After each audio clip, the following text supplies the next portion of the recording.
ప్రోత్సహిస్తే వాడికంటే ఎదుటివాడే ఎక్కువగా ఆనందిస్తాడు.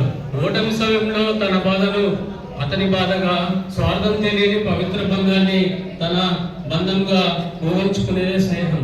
డబ్బుతో వెలగట్టలేని అమూల్యమైన సంపద స్నేహం.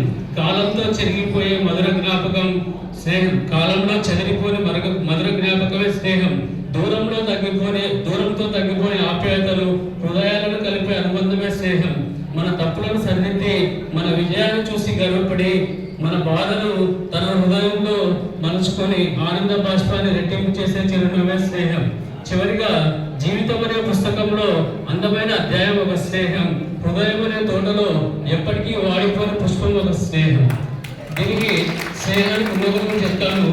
ఒక చేప కొలంలో ఉంటుందంట.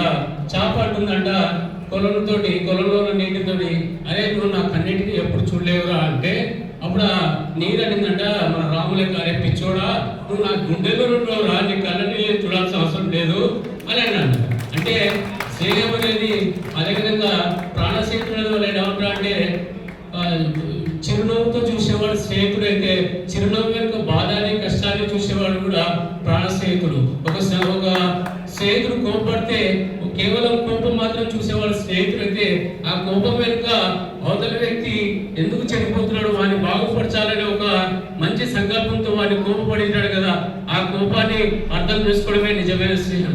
నాకు ఈ అవకాశం ఇచ్చిన పెద్దలకు